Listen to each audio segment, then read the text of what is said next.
I què? Amb Rita Valero.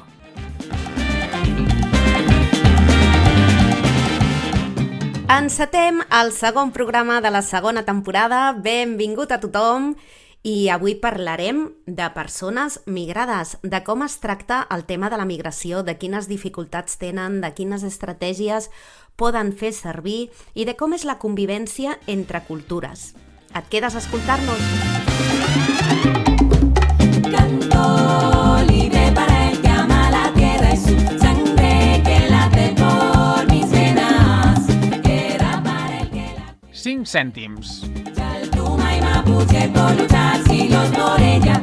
Canto libre para el que ama... Si tradicionalment la minoria ètnica més representativa al nostre país era la gitana, actualment, amb l'arribada de fluxos migratoris, la nostra societat es presenta molt més diversa i això ens ha de fer repensar la manera com s'acorda l'encaix i la integració d'aquestes minories sense que perdin la seva identitat cultural.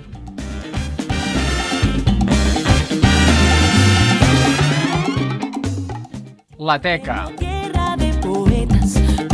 Sabiduría ancestral, respira esta tierra, fuerza de mano y fusil, arrebatan estos territorios. Bé, no t'estic descobrint res de nou si t'explico que la globalització i la pressió demogràfica dels països poc desenvolupats o immersos en processos de transformació social i econòmica, com per exemple alguns països de l'Àfrica, Llatinoamèrica o Europa de l'Est, han suposat un increment dels fluxos migratoris cap a la Unió Europea.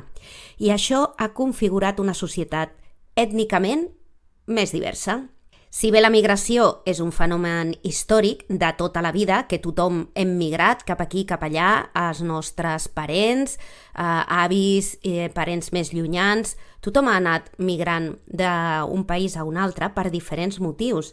El cas és que en la primera dècada del segle XXI s'ha aguditzat a causa del deteriorament creixent de la situació econòmica, política, social d'aquests països d'origen, d'on fugen contingents importants de població a la recerca d'una sortida a la seva situació de penúria i de falta d'expectatives cap als anomenats països rics.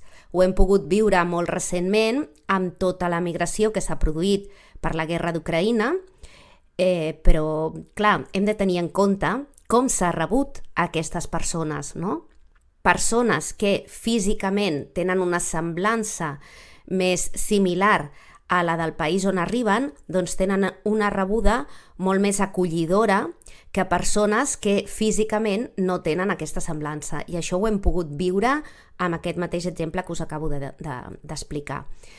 Persones que a la rebuda, diguem-ne que els reben amb els braços oberts i tot són ajudes i acolliment, i persones que a la seva rebuda, tot i haver passat penúries en el seu viatge per poder arribar, doncs el que es fa és ficar-los en una presó, en un calabozo, en un lloc i després repatriar-los un altre cop o simplement intentar expulsar-los del país sense més ni més, no?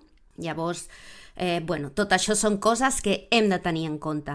Tanmateix, la situació als països receptors, especialment des de l'arribada de la crisi econòmica, dista molt de ser un món d'oportunitats. Hi ha un curtmetratge que és guanyador d'un Premi Goya del 2007 que es diu El viatge de Said, on exemplifica perfectament aquest concepte i aquesta història, no? El que Said s'imagina i el que somia pel fet d'emigrar cap a la península ibèrica i al final doncs, la realitat que es troba, que és molt, molt, molt diferent, no? Llavors, el que es troben els immigrants, en molts casos, és una situació de marginació, explotació i exclusió social que genera noves bosses de pobresa. Això s'agreuja encara més per a les persones que han entrat irregularment i estan indocumentades. Hem de dir, que les persones no són il·legals. Les persones estan en una situació d'il·legalitat per les lleis del país on estiguin, però cap persona és, pel fet de ser. Distingim això, estar en una situació d'il·legalitat a ser il·legal. No, les persones són persones, punto. I llavors cada país té les seves lleis i cada país genera que hi hagin situacions d'il·legalitat en determinades persones. Farem una mica d'estadística i t'explico que les dades estadístiques ens indiquen que a Catalunya un 15,7% de la població és estrangera i això vol dir que 3,5 punts més que a la mitjana d'Espanya, que és del 12,2%. Segons l'Anuari Estadístic d'Estrangeria, el 39% de les persones estrangeres residents a Espanya pertanyen a l'Europa comunitària, el 30% procedeixen d'Iberoamèrica, el 21% de l'Àfrica, el 7% d'Àsia i el 3% són europeus de països no comunitaris. Pel que respecta al sexe, el nombre total d'homes és superior al de dones, especialment entre la població de procedència africana.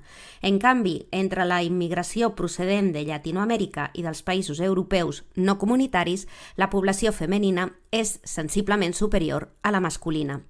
Quant a l'edat, doncs es tracta d'una població relativament jove. El 70% té entre 16 i 34 anys i el conjunt de la població entre els 16 i els 64 anys, que es situa al voltant del 83%. Pel sector d'activitats, una gran part es dirigeix a les grans àrees metropolitanes, Madrid i Barcelona, i d'altres zones del dinamisme econòmic, com les Balears, València, Navarra, que ofereixen més perspectives de permanència. En aquestes zones és més fàcil trobar-hi contactes i ocupar llocs de treball en condicions precàries moltes vegades, especialment en sectors com la construcció, les feines domèstiques, l'hostaleria o el comerç. Una altra font important de feina que poden trobar és l'ocupació agrícola, perquè cada vegada és menys la gent autòctona que s'hi vol dedicar a l'ocupació agrícola, sobretot en zones en les quals hi ha conreus intensius amb grans necessitats de mà d'obra o en les explotacions que per a les collites o altres tasques concretes necessiten grans contingents de mà d'obra temporal. Los temporeros, que se'n diuen, no? I se'ls hi fan uns contractes precaris i també temporals fins a final de que acabi aquesta recol·lecta, aquesta collita. Llavors, què succeeix? Doncs que com a resultat d'aquesta dinàmica migratòria es forma tota una realitat multicultural o multiculturalisme. Al final, el que hem de tenir en compte és que tots acabem estant emparentats amb tots, és a dir, això de les fronteres, les races, les ètnies, forma part dels models mentals que cada persona pugui tenir i al final acaben donant lloc a prejudicis. I aquests prejudicis acaben portant a una discriminació totalment injustificada en molts casos. En la majoria, vaja. Per parlar-nos de tots aquests temes i més i de la seva pròpia experiència tenim amb nosaltres a la Mayra Prieto, que em fa moltíssima il·lusió que hagi volgut explicar-nos la seva experiència i la seva trajectòria vital.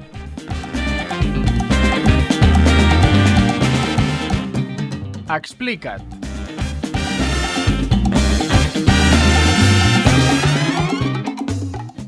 I a l'entrevista del Sí que d'avui tenim a la Mayra Prieto, una amiga nostra que fa molt de temps que la coneixem i que volem que ens expliqui tot el seu procés migratori, perquè ella és nascuda al Perú però porta molts anys vivint a Palafrugell.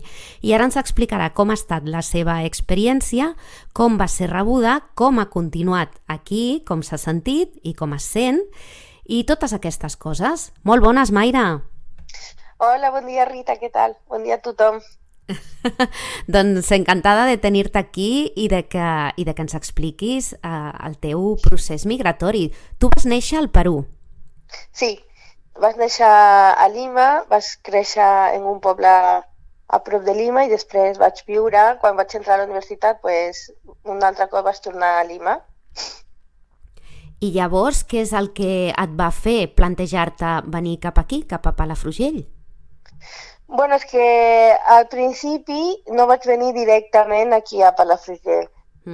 Vale? Jo vaig sortir de Perú quan tenia 19 anys, quasi per complir els 20. Ara mateix no em recordo molt bé exactament quin any. I vaig estar primer estudiant a Londres, anglès, no? Lo típic. I després d'un any vaig entrar a estudiar a un college i després, per motius personals, vaig parar a l'Estartí i va ser un canvi totalment diferent, perquè jo venia d'una ciutat, la capital de Perú, que és Lima, de Londres, d'Anglaterra, que són ciutats molt grans i bohèmies, i vaig arribar a l'Estartí. Clar, quina diferència, no? Quin canvi. El canvi al principi va ser molt brutal perquè la primera impressió que vaig tenir, perquè vaig arribar un 28 de gener, en el 2010, una va ser que el temps, ¿vale? Perquè feia molta fred i clar, no estava acostumada al temps. I l'altra és que a l'Estartí, com ja tots els veïns coneixen, és un poble molt maco a l'estiu, però a l'hivern és molt tranquil, no n'hi havia res. I per mi el meu primer pensament va ser... Això sembla de les pel·lícules de l'Oest, quan tu passes i no n'hi ha ningú. Sí, aquells pobles fantasma, no? Que no hi ha habitants, no? Que durant l'hivern, ja passa als pobles de la Costa Brava que es buiden, durant l'estiu tripliquen la seva població, però durant l'hivern doncs es queden amb molta menys gent, no? I sobretot si arribes de fora, doncs clar, que no coneixes ningú, és molt més difícil trobar-te amb les persones autòctones, diguem-ne, no? Sí, pues aquest canvi és el que primer me va com sorprendre molt. I després vaig estar a l'Estartí un any, més o menys, ¿vale? I en el 2012 vaig venir aquí a Palafrugell, em vaig mudar a Palafrugell. I aquí, a veure, estem en un poble, però hi ha moviment durant tot l'any. Sí que és veritat, com visquem del turisme, és totalment diferent d'altres, potser, perquè tenim una mica més de gent, no? I es poden fer coses. Aquest canvi també el vaig notar molt perquè a l'hivern, pues, bueno, el que generalment fa la gent és o té un treball de tot l'any, o a l'hivern descansa, si tens família, pues te dediques a la família. Jo al principi el que vaig fer és vaig començar a investigar una mica sobre els idiomes, ¿vale? A mi me vaig inscriure per estudiar català aquí en l'escola d'adult. Que hem de dir que el parles molt bé, el català, eh?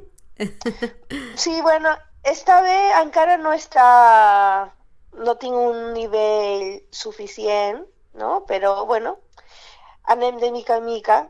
Clar que sí, i la valentia d'expressar-te parlant en català encara que no sigui la teva llengua materna, diguem-ne, vull dir que molt bé, sí. Sí, bueno, una de les grans parts jo crec que de la meva personalitat és que a mi m'agrada anar a un lloc i, bueno, intentar adaptar-te, formar part de tot, diguem, tot el grup, i jo crec que d'aquesta manera també la gent pot mirar que tu estàs fent un esforç per integrar, per formar part de la seva població.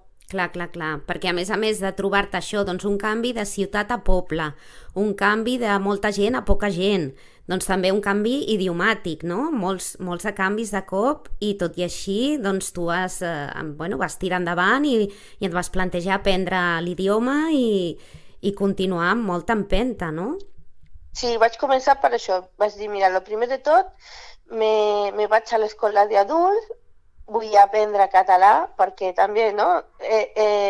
Jo com a estrangera sento que si tu et trobes a un lloc, que sí que és veritat que tothom que parla català parla castellà, ¿vale? Però es nota també, diguem, aquí la iniciativa, no?, d'un estranger de dir, mira, pues jo vinc al teu poble amb el teu idioma, vull que em dones, que m'obris el teu cor, no? I doncs vull ser com tothom, ¿vale? I doncs per això vaig començar a aprendre i vaig dir, no, perquè també jo crec que perquè tu mateixa te sentis integrada i que sentis que formes part d'aquesta població, has d'estar aquí. ¿Vale? I no és el mateix que m'ha passat, perquè a vegades jo, per exemple, tinc amics o tinc la meva família, ¿vale? I parles català i després parles castellà i no sé què, i contestes, no, te parlen català i tu entens... Et veuen estrangera, et veuen de fora i et parlen en castellà directament, no? Poder? Sí, hi ha molta gent que sí, però també tenim molta gent que no, que només en català.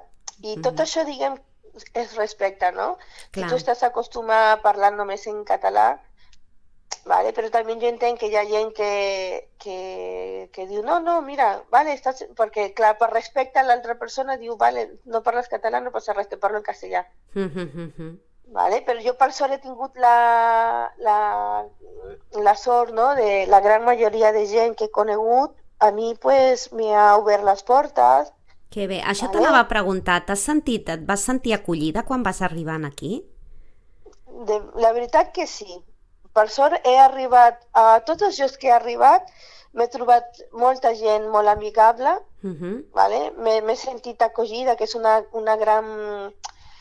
un punt molt important, perquè a comparació d'Anglaterra, jo sento que la gent aquí en Catalunya, no?, és molt acollidora, vale? És com la gent latina de Sud-amèrica, no és gent que passa de tot, no? Sí que és veritat que te pots trobar molta gent, perquè també m'he trobat gent que és una mica tonta, però, bueno, la gran majoria que tu puguis dir és pues mira, no, és que acabo d'arribar, no passa res, i ben que, no? Jo quan estava començant a aprendre català, i és més, a vegades no sé conjugar algun verb i me lo invento, però per sort tinc la confiança, saps, de dir, bueno, no, i he tingut gent que diu, no, això no es diu això, es diu d'aquesta manera. I t'ajuden amb aquestes petites correccions, no? Però ja no em referia només a la part idiomàtica, sinó a la part de que, jo què sé, imagina't, trobes una feina, que ara en parlarem, trobes una feina, estàs treballant tota la setmana, arriba el cap de setmana i vols anar a fer un cafè amb algú. Com t'has trobat en aquestes circumstàncies? La gent t'ha convidat, t'ha donat la mà, diguem-ne, perquè et poguessis integrar dintre d'algun grup, o t'has trobat més reticències amb això? Pues m'he trobat de dues maneres, ¿vale? Per un costat m'he trobat gent que és com que jo he demostrat, no?, o des d'un principi, i suposo que també soc una mica sociable, ¿vale? Doncs no he tingut ni vergonya ni por d'intentar integrar-me, no? Jo sentia que la gent parlava, pues jo també, no sé, que vols formar part de la conversació i també comences a parlar, no? Sí, I doncs sí. crec que hi ha molta gent que això li agrada, diu, però ja no és qüestió de que siguis un immigrant o siguis d'aquí, jo crec que també és de personalitat, no? A vegades la gent que immigra pensa que com que és de fora, la gent no té acollida. Però per sort hem tingut, mira, m'he trobat gent com tu, gent amb la que he treballat molt bona, que a mi m'han acollit, m'han fet sentir a casa, i això s'agraeix molt perquè t'han donat un cop, no? No, tranquil·la, això no es fa d'aquesta manera. No, mira, es fa d'aquesta manera. Jo quan vaig arribar aquí, jo mai havia treballat de cambrera. Vaig arribar a un restaurant i una família que, jo què sé, que no em coneixia de res, i va dir, tu tranquil·la, jo l'únic que necessitem és bona actitud. Bueno, me van acollir, me van ensenyar i vaig començar a treballar de cambrera. Doncs jo personalment m'he sentit acollida, no? I després de mica en mica he anat, diguem, cercant diferents treballs que m'agradessin més, i tota la gent també a mi m'ha dit, no, tranquil·la, mira, ho farem d'aquesta manera, no, mira, això no es pot fer, es fa d'aquesta manera. I tu dius, pues sí. Amics, pues he trobat molta gent que ja el fet de que tu dius que és de fora ha tingut curiositat de dir, de quina part? Jo, pues mira, soc peruana, sí, aquestes coses s'agradeixen, però també m'he trobat gent com que no és de fora. Suposo que hi ha molta gent que també, no, quan immigra no ve a fer coses bones, no? Com tothom, en tots els països hi ha persones bones i dolentes. De tot, a tot arreu, clar que sí. M'he trobat persona desconfiada, que pot ser, no, lo típic, no?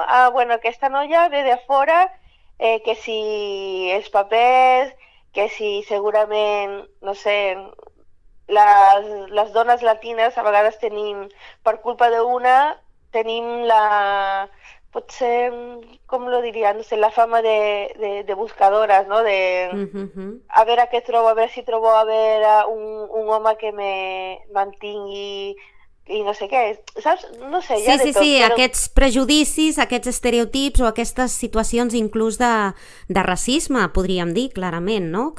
Sí, que també és el fet de que com que vens de fora és com que pensen que has passat moltes necessitats i per això estàs fora. I això és un gran error. És veritat que la gent quan immigra perquè té necessitats, però no sempre vol dir que t'estàs morint de gana, no? Clar, poden ser necessitats culturals, poden ser necessitats econòmiques o necessitats polítiques emocionals, etc. Poden ser milers de tipus de necessitats o de situacions, o simplement pot ser pel gust de conèixer i de viure en un altre lloc, també. Pues hi ha molta gent, sobretot la gent, jo crec, la gent que no ha sortit mai d'aquí, pot ser la gent que no coneix un altre món, no? Aquesta gent la entén perfectament, però també crec que jo aconsellaria a la gent quan trobo un migrant, no pensar de, ui, és un mort de gana, és una persona que s'està morint de gana i per això hi ve aquí a treure, no sé, a treure la feina o a treure... perquè a vegades pensen que nosaltres volem treure les coses i no... Sí que és veritat que hi ha gent que ho fa, però també hi ha gent que no ho fa, perquè no tothom som iguals, tots som diferents. Clar, cada persona té els seus principis, els seus valors, no? I a veure, que tothom té dret a treballar, tothom. No és que vinguin a treure, ni vingui ningú a treure res, sinó que ve a guanyar-se la vida també i a poder sobreviure i viure. Clar, jo m'he trobat gent, diguem, al principi una mica amb prejudicis, no? De, ui, no, vens de fora i tal. I després, de mica en mica, tu vas demostrant, no? Que tu no ets aquesta classe de persona que al principi potser havien arribat a pensar que la gent era així, no? Hi ha molta gent que jo sé que em coneix i que m'admira i me diu, uah, mira, no sé què. Clar, jo sempre dic, no tothom ve, hi ha gent molt culta, és més, no vull menospreciar la gent aquí d'Europa, d'Espanya, de Catalunya i en especial la gent de Palafrugell, però a vegades la gent no nota o no valora que les coses aquí potser a vegades són més fàcils que en el meu país. En el meu país la gent és un luxe anar a l'escola, aquí tothom va a l'escola. Vale? Doncs la gent que va a l'escola és perquè els seus pares treballen molt i se sacrifiquen i a més és molt important per nosaltres poder anar a l'escola, poder tenir una educació, perquè l'única raó per poder sortir, sobresalir i tenir una bona vida és tenir una carrera professional. Doncs la gran majoria de les persones s'esforcen molt per tenir una carrera universitària, per ser una persona no? I doncs potser a vegades tu pots notar el nivell cultural que tu dius, no, aquí no és una necessitat en el meu país i tu trobes gent sud-americana molt culta, amb ganes de superació, però és perquè no tenim una altra opció.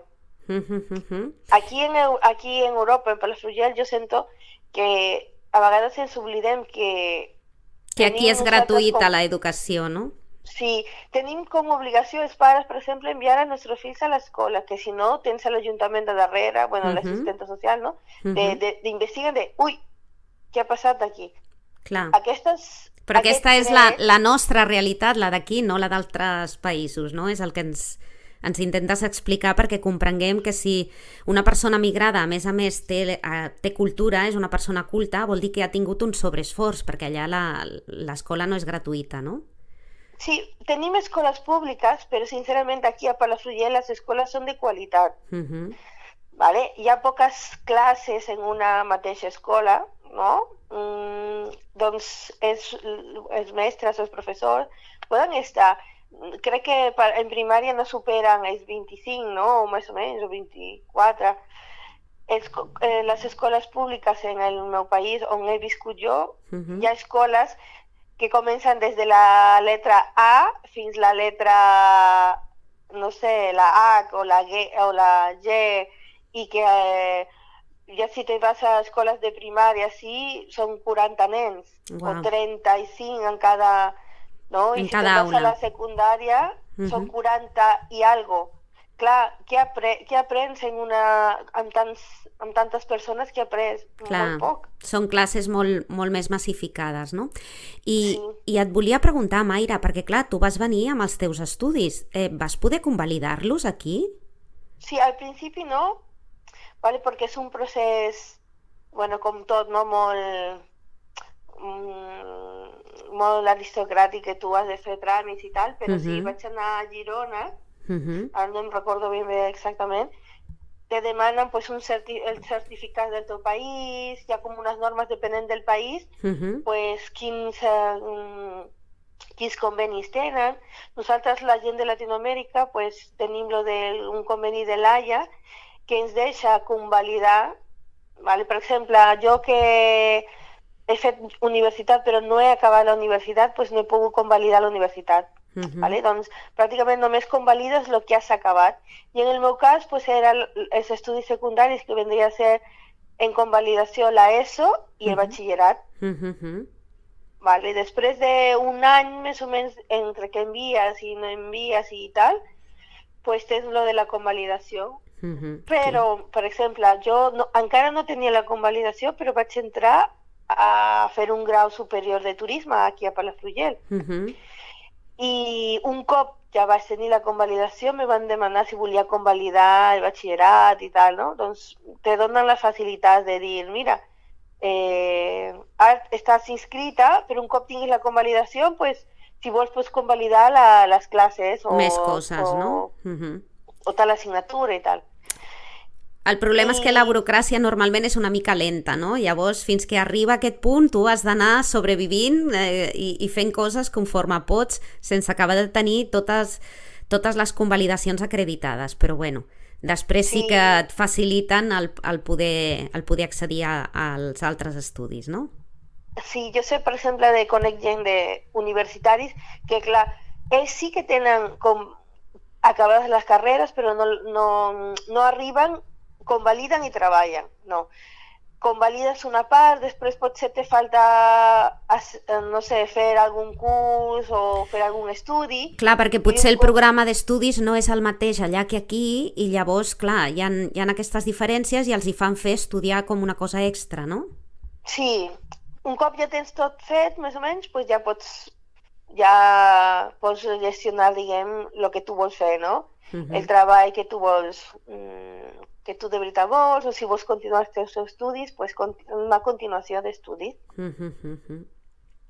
Això en el tema estudis i en el tema feina, com va ser per tu el procés de poder-ho fer tot legal i poder tenir un contracte i poder tirar endavant amb les cotitzacions a la Seguretat Social i amb tenir metges i amb tenir tot? Com ho vas poder gestionar tot plegat? Sí, bueno, en el meu cas, vale, jo com que vaig venir com a estudiant, vale, al principi pues, tenia la visa d'estudiant. Vale? Després, en el meu cas va ser diferent perquè jo tenia, diguem, el que ara és el meu home, en el seu moment érem bueno, xicot i xicota, nòvios, i vam decidir pues, casar-nos, que era lo més fàcil, no? És dir, per legalitzar tot. Tota la situació. Clar, un cop tu estàs aquí, si tu vols fer canvis o vols renovar, no te deixen fer-ho aquí. Doncs la cosa és que has de tornar al teu país, demanar el permís en el teu país. Per exemple, en el meu cas, si jo en aquest moment no sé, vaig decidir, mira, jo vull estudiar, no puc tramitar això aquí perquè estic ja amb una visa diferent. Vale. Doncs què fas? Vale, tu aquí tramites, mira, la entrada, no sé, si és universitat, si és una escola, no? Però no ho fas aquí. Te has de tornar al teu país. O un contracte de treball, no? Hi ha molta gent que ve aquí, no sé, como turista o estás como estudiant o estás alguna cosa, no tens com el dret de canviar, ¿vale? De un costat a un altre. I en el meu cas, perquè jo no venia a Espanya, ¿vale? En el meu cas jo tenia la visa d'estudiant, però recordem que jo vaig anar primer a Londres. A Londres, clar. Jo si volia renovar alguna cosa, jo hauria d'haver tornat a Londres i tramitar-ho ahir, que nosaltres amb el meu home vam pensar, vam fer una llista de totes les coses que podíem fer, i en aquest cas, diguem, era tornar a Londres, estudiar, perquè també, clar, les vises no són, bueno, és que estudio qualsevol cosa i me donen la visa, no. Com que som estudiants internacionals, és una mica complicat, perquè no pots estar en el mateix nivell. No és com, per exemple, jo vaig començar a fer 8 mesos d'anglès, estava en un nivell avançat, era un nivell intermedi avançat, doncs no podia continuar en un nivell intermedi. Es suposa que si jo he anat a classes perquè te controlen l'assistència, he de pujar de nivell. Clar. Vale? Doncs fas intermedi, pues me tocaria avançat. Fas avançat, me tocaria, jo què sé, superior, suficient, o una cosa així. Vale? Doncs no te pots estancar i quedar-te en el mateix nivell. Clar. I tot això no és barato. Ja. Parlem d'un cost del meu país que eren 5 vegades més de lo que nosaltres paguem al meu país. No? Aquí en Espanya eren 4 vegades, però en Anglaterra eren 5 vegades més. Déu-n'hi-do. I clar, jo en el meu cas, pues, per problemes emocionals, personals, vaig decidir quedar-me aquí a Espanya. Jo si tornava a Anglaterra era tornar a fer tràmits, però perquè jo també ja, quan vaig canviar l'estat de l'escola d'anglès, vaig entrar a un col·legi a fer un curs d'accés a medicina i ciències biomèdiques, que ja no era una escola d'anglès, sinó era un estudi una mica més alt, no? Superior, clar, sí. Amb més gastos, més cost. En aquell moment, quan jo vaig decidir venir a Espanya, tornar a anar a Anglaterra per mi semblava un gast molt gran que no me lo podia permetre en aquell moment. Clar. I l'altra opció era pues, tornar a Perú i tramitar-ho tot de Perú. Des d'allà. Però, sí, saps que quan tu estàs aquí, perquè moltes vegades te pregunten què fas a Palafrugell després de tot el recorregut que has tingut, com ho acabes aquí? O bien, i tenen raó, estàs aquí per amor, estàs aquí per treball o estàs aquí per estudis. Vale? Però són aquests 3 motius i en el meu cas, pues, de l'Estartí me vaig mudar aquí a Palafrugell perquè estava enamorada, no vaig conèixer el que és el meu home. I hem de dir que fruit d'aquesta relació teniu un fill molt maco, l'Adrià, que el volem saludar des d'aquí. Sí, tenim un nen, doncs clar, són coses que diguem el moment no te planteja, no? Tu dius, mira, estem junts, és com la loteria, no? Tu dius, vale, volem estar junts, sí, volem fer coses junts, sí. Portàvem menys d'un any junts i al final, pues mira, el meu va dir, pues jo no vull que tornis a Perú perquè no teníem segur si anava, tornava. Clar, són coses que a vegades que la situació et força una mica potser a precipitar alguna cosa que en una altra situació potser haguéssiu esperat una mica més o no, però que la situació us forçava una mica a decidir, no? Perquè tu poguessis estar aquí de manera legal, de manera permanent, poguessis trobar una feina, poguessin fer-te un contracte, etc., no?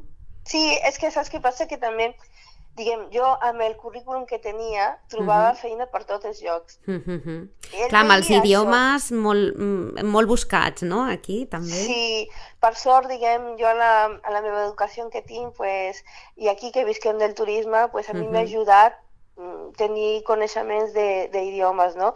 Doncs era deixar un currículum i em trucaven. I clar, són 5 minuts que tu deieu, deixar-ho i 5 minuts i em trucava, mira que sí que ens agrada el teu perfil i amb la personalitat que tens encaixaries molt bé aquí, allà, no sé què. Clar, són coses que al final tu dius sí, però estic condicionada perquè, clar, jo ho he de renovar sí o si no què faig? Clar. Saps? No podies fer... Clar, és una situació complicada, complexa. Sí, és una situació complexa perquè, clar, si tu aquí no tens papers, no pots trobar una feina decent, no? Que digna, potser no vull dir que si no tens paper no eres digna ni... No, parlem del tipus de feina i que puguis cotitzar la seguretat social, que puguis tenir una seguretat, una assistència mèdica, una sèrie un atur si et quedes sense feina i tota una sèrie de coses que com a persones treballadores doncs tenim aquests drets, no?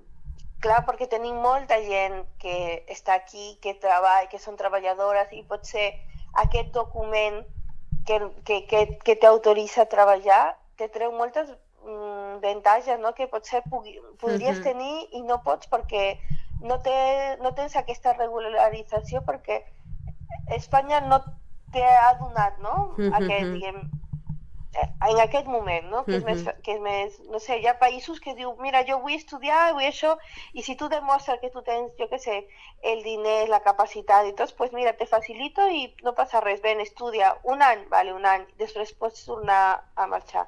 Hi ha països que sí, perquè jo sé, per exemple, Argentina, hi ha països que sí ho tenen, però si parlem de Perú, en la nostra situació, som un país que no tens aquesta opció.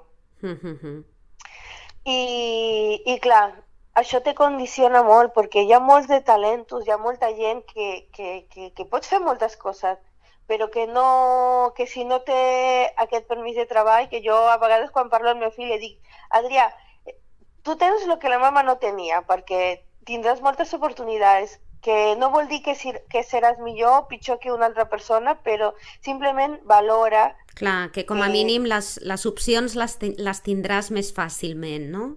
Perquè ell és nascut aquí directament. Clar, jo a vegades, per això quan conec gent molt jove, soc mare, no? Però semblo una mare parlant amb molta gent perquè li dic, aprofita, perquè no saps les oportunitats que tens, no saps les oportunitats que pots agafar, no saps? Perquè és que jo noto que la gent s'oblida que, sincerament, que tenen molta sort i tenim moltes coses que no les valorem. I que hi ha gent que sí que diria, mira, és que jo vull fer això però no puc per això. Doncs intentem mirar el lado positivo, no? de tot el que tenim, perquè es queixen molt, que si l'educació, que si la sanitat, que si no sé què, però són dues coses molt importants que tenim que les hem d'aprofitar. I són dues coses bàsiques per a que un país pugui créixer, que les tenim aquí. Doncs, sincerament, aconsellaria a tothom de que mire el lado positiu. Jo sé que tots els països, tots els llocs tenen coses negatives, però tenim aquestes dues coses que són molt importants per créixer com societat i personalment. No? Clar, és que quan no surts del teu entorn no pots comparar amb altres situacions, no? I és com que només veus el teu melic.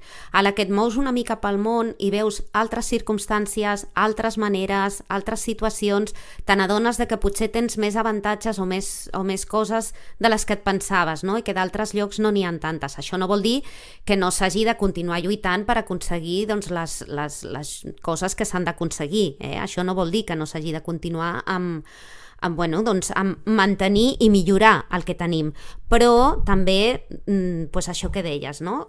Valorant-lo, no?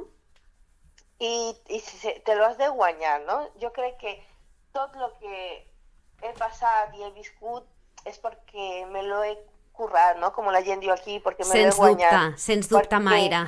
Tu has currat molt. Dono fe.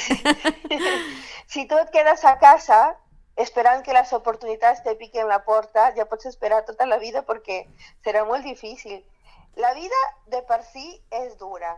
Has d'obrir la porta, la finestra, el que tu vulguis i començar des de zero i anar picant portes, perquè és que jo crec que és molta insistència, perseverància, no? Hi ha treball, mira, tinc un treball que és que he insistit 6 vegades fins que m'han dit som-hi, vinga, vine a treballar aquí. Saps què t'ho vull dir? Clar que quan ho aconsegueixes al final és com, uau, és un gran logro, eh? Sí, Una gran y fita. después pues tú te sientes bien porque dices, mira, lo ha conseguit, y la gent que te agafa diu, hòstia, pues sí que molt bé, no sé què. I doncs, clar, te sents com en plaer, no? De dir, mira, tot esforç té al final la seva recompensa. A part d'això de lo que tu dius, no, de la burocràcia, perquè és que sí, sincerament, estem en un país que és molt burocràtic per tot. Sí. Documents per tot, sol·licituds, i això t'atrasa molt.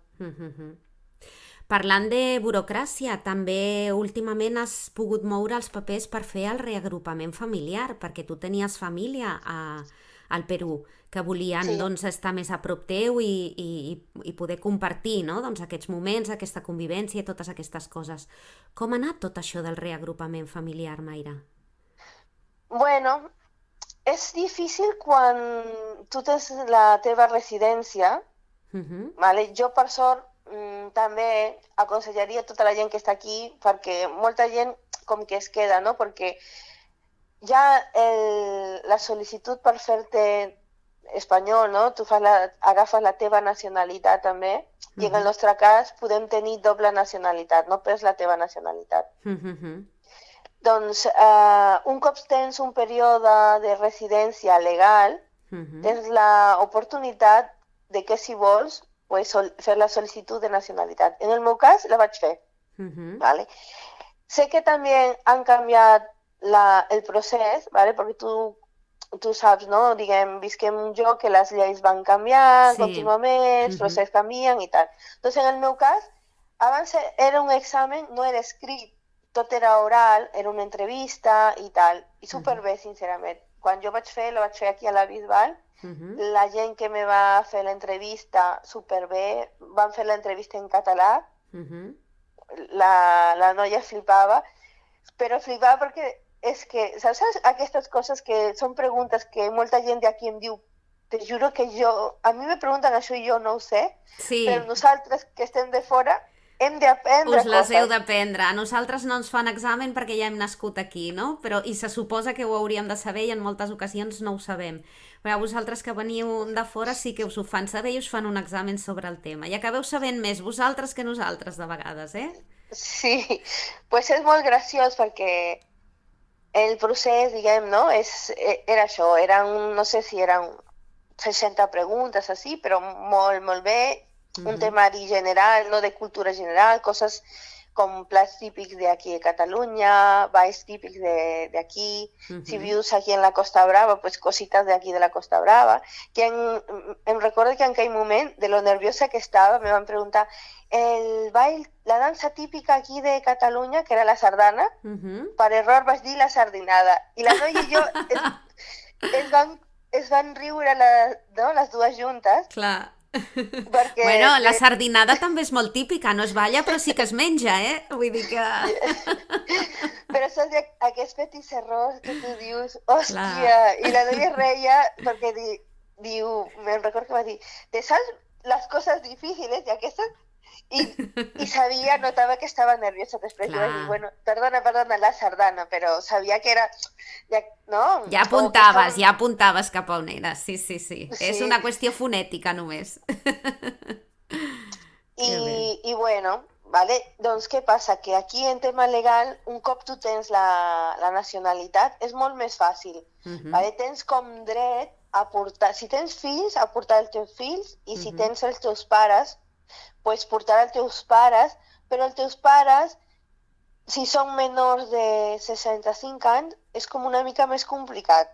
Vale? Perquè és com que tens el dret, però has de demostrar que els teus pares depenen de tu, econòmicament. Vale, clar, perquè si no és com perquè vols reagrupar si ells ja es poden guanyar la vida pel seu compte, no? Correcte, però a vegades no és que els teus pares o jo què sé, vulguin venir a treballar només, no? Si volen venir a estar amb tu, no? En el meu cas, nosaltres vam demanar, quan jo estava embarassada, com tota mare, les mares que pateixen molt per als seus fills, no sé què. La meva mare patia perquè deia, ai, estarà sola, i quan tinguis el nen, qui t'ajudarà, qui no sé què. Clar, jo per sort tenia en aquell moment, i tinc, ¿no? El meu home que sempre me ayuda y me apoya, pero como toda madre está, no, es que sembla com que si ellas no te cuidan, no és el mateix, saps? És que clar, necessites un mes o així per poder estar superbé i has de menjar molt, i les creences també, no? Suposo que cada país té les seves creences. Clar. No? Doncs la seva mare patia. tradició, la seva manera de fer, de l'acollida del nadó en aquest món. Sí. Doncs nosaltres vam tramitar en aquell moment perquè la meva mare vingui de visita, o sigui, no perquè es quedassi, no? No per quedar-se, sinó per sí, estar per estar una temporada. Sí, per conèixer el nen i estar, bueno, en principi eren 3 mesos, que podies allargar-ho fins 6 mesos i tal. Pues van fer tot el tràmit i aquí es van facilitar molt, ¿vale? Però un cop nosaltres, perquè tots aquests documents que es van donar aquí els vam enviar a Perú, en l'ambaixada peruana li van denegar la entrada a la meva mare. Oh, per què? Li van dir que no complia diguem, el que ells demanaven, tal cosa que no era cert, perquè aquí estava tot correcte. Ho van fer tot bé, van posar... a veure, la meva mare que venia aquí a viure amb nosaltres, no? Tenia un lloc per viure, no necessitava res perquè nosaltres ens fèiem càrrec dels seus gastos, el meu home tenia un treball estable, jo tenia un treball estable, però no treballava tot l'any, no era fixa discontínua, treballava en un costat al temporal estiu, no? Com molta gent, i després a l'hivern tenia un treball de caps de setmana, que era fixa, però aquí tot supercorrecte, tot superbé. I en canvi allà le van denegar, va dir que no complia amb la normativa i que... Caram. I llavors no va poder venir? No va poder venir. Uau. Vale? I doncs un cop després, quan jo ja vaig tenir la nacionalitat, el meu home estava una mica enfadat perquè deia, però és que no entén, l'estàs dient a una mare que no pot visitar la seva filla, vale? Acompanyar-la durant el part, durant els primers mesos de cuidar del naixement... que no pot conèixer el seu net, saps? I la policia d'aquí, de Girona, superbé, sincerament, i deien, sí, nosaltres aquí està tot clar, però allà, per què? No ho sé, burocràcia. Ja. A vegades és tenir molta sort, a vegades és coincidir que te toqui una persona agradable, a vegades te toca una persona no tan agradable. No tothom que treballa cara al públic treballa amb això perquè li agrada, i es nota molt també. Això marca molt la diferència. Pues al principi la meva mare no va poder venir, nosaltres vam marxar quan el meu fill tenia 18 mesos, el meu home, el nen i jo, perquè puguin conèixer el nen. Clar, almenys, ja que ella no havia pogut venir, doncs vau viatjar vosaltres cap allà perquè almenys el pogués conèixer, no? Sí. Després ja, quan ja m'havia arribat, ara no em recordo, el nen va néixer, al cabo o crec que el nen va néixer, i ja me van trucar i me van dir que ja pots passar a signar a fer-lo de la juramentació perquè ja tens la nacionalitat. I jo vaig dir, pues vale. Un cop jo vaig tenir la nacionalitat, pues el que vaig fer és vaig anar a una gestoria, a un abogat, vaig preguntar, mira, que m'agradaria portar la meva mare. Ja no és el fet de que vingui i es quedi, no? Perquè també al principi els peruans necessitaven demanar visa. I en Perú hi ha molts prejudicis amb moltes coses. Doncs, clar, a vegades tu tens tot correcte, però si ells diuen que no volen, és que no volen. I era per intentar evitar aquest mal gust que tu vols fer les coses segures, no? Doncs quin tràmit puc fer, però per assegurar que la meva mare vingui. Clar. Vale, doncs van dir, mira, si tu vols fer reagrupació, bueno, era fer el tràmit en aquell moment, era fer un permís de residència familiar comunitari, perquè hi ha molts de permisos, no? L'agrupació familiar són quan tu ets resident i tu agrupes algú, el teu home, la teva dona, el teu fill, els teus pares i tal. En el meu cas, com que jo ja era espanyola, pues era demanar un permís de residència de familiar comunitari. Val. Déu-n'hi-do, també t'has hagut de posar les piles amb totes aquestes nomenclatures i totes les opcions i totes les possibilitats, no? Per veure quina era també la més adient en el teu cas, en el vostre cas, no? I això també ha canviat, perquè, bueno, ha anat canviant, Doncs, què passa? Les lleis van canviar i en el 2018, 2017, van treure lo del visat i van permetre que els peruans i colombians puguin venir a Europa sense demanar visat. Vale? Tu només necessitaves acomplir 3 o 4 requisits en els quals pues, això, tenir un lloc d'arribada, un punt d'arribada segur, no? Hauries de demostrar això, els teus tiquets d'anada i tornada i sobretot el que els importava més és que vinguis amb diners per poder gastar i tal. Doncs en aquell moment vam aprofitar i la meva mare va venir de visita de turista. Vale? Es va quedar aquí 6 mesos i després va tornar a Perú.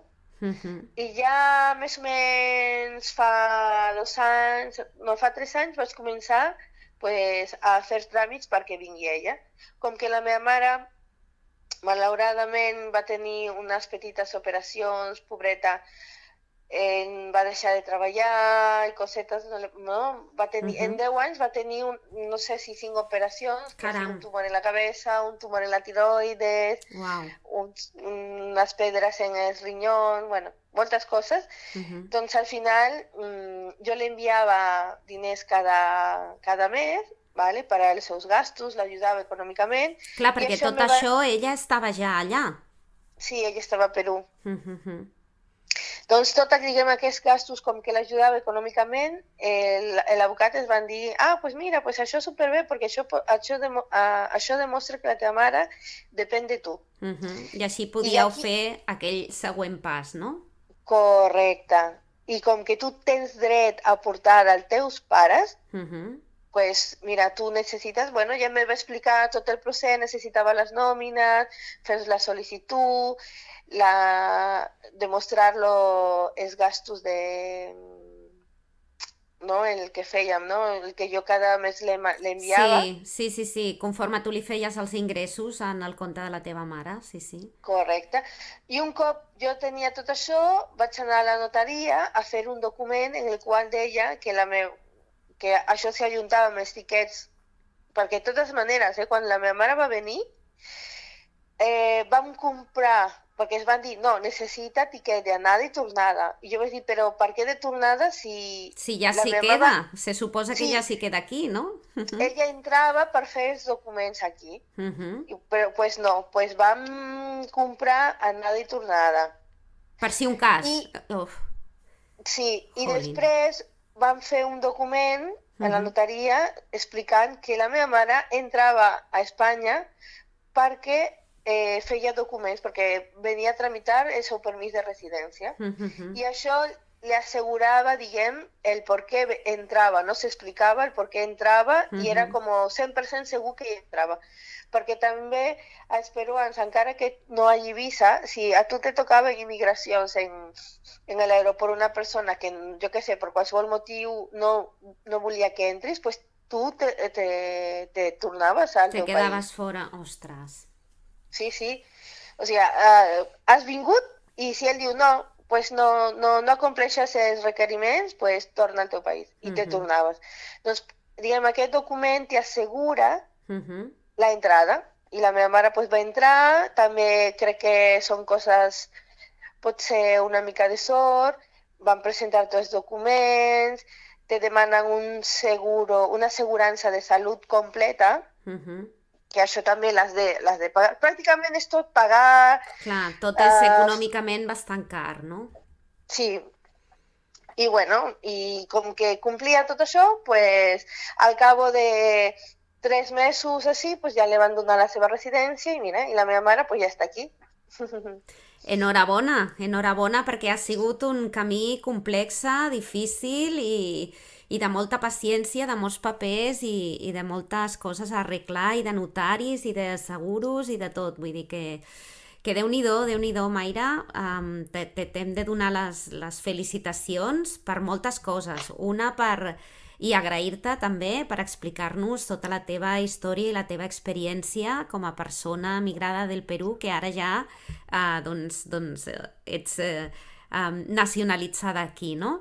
I que ens hagis volgut compartir totes les peripècies per les que has hagut de passar, no? I moltes més que segur que s'han quedat en el tinter. I també felicitar-te per tot el que tu has currat, tot el que tu has treballat i que les compensacions venen, estan vinguent i també vindran, segur, de ben segur. Moltes gràcies, Rita, ja saps que és un plaer, qualsevol cosa sempre estic aquí. A mi m'agradaria, a vegades penso i dic, m'agradaria fer xerrades, saps?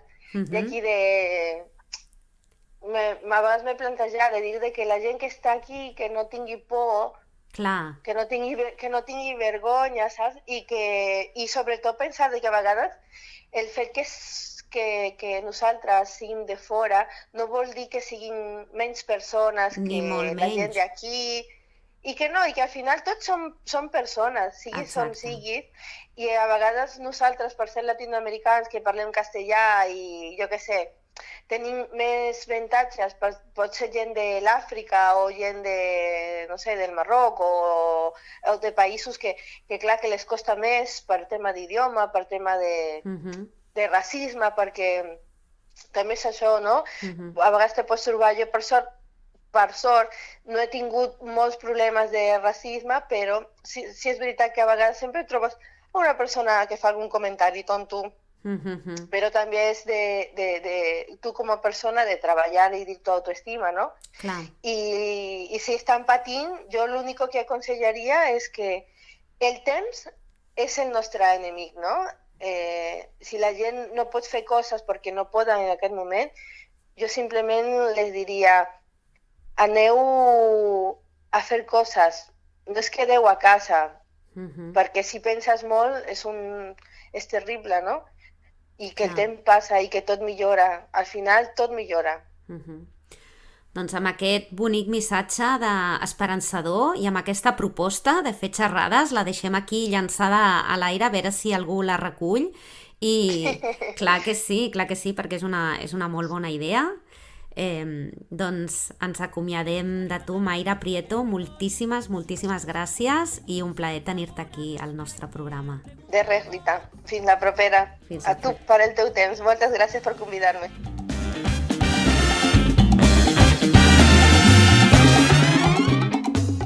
Glossari.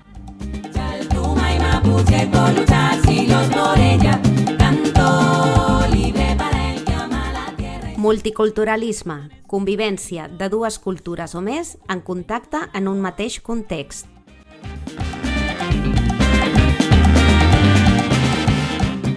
Aculturació, procés de transformació cultural per la influència del contacte i la interacció entre comunitats culturals diferents.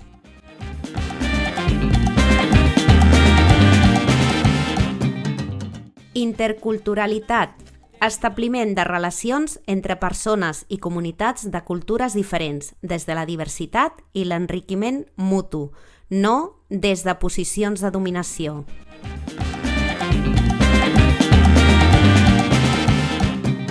Segregació, separació de les diferents cultures de manera que difícilment interactuen entre elles. Aquest model pot donar lloc a la formació de guetos.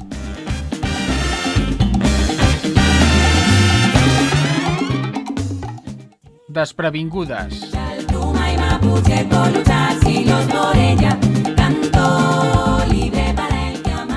Bé, i al Desprevingudes d'avui hem volgut fer aquestes dues preguntes.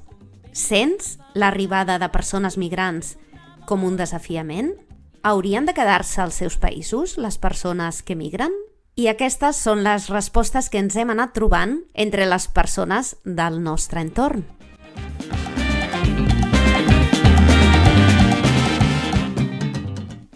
Bueno, yo pienso que al final todos somos migrantes, ¿no? Porque todos nos hemos ido moviendo de un sitio a otro. Yo por lo menos me he movido 3 o 4 veces, así que todos hemos migrado y mis tíos también migraron y al final todos nos hemos movido.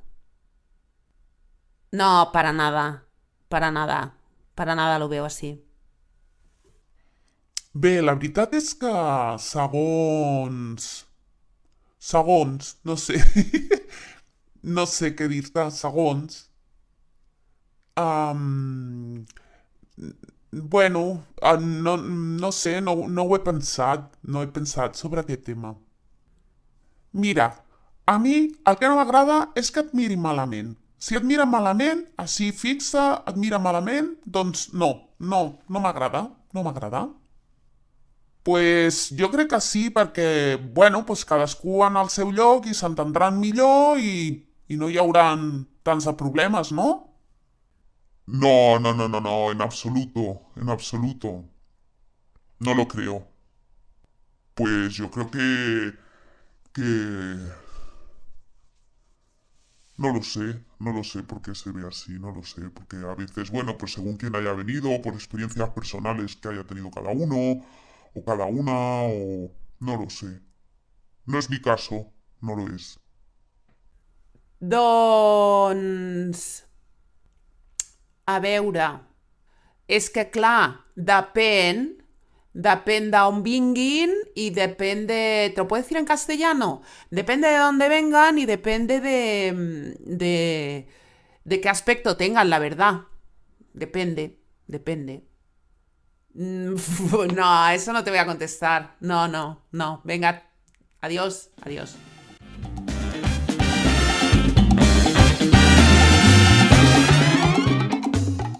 Cirereta.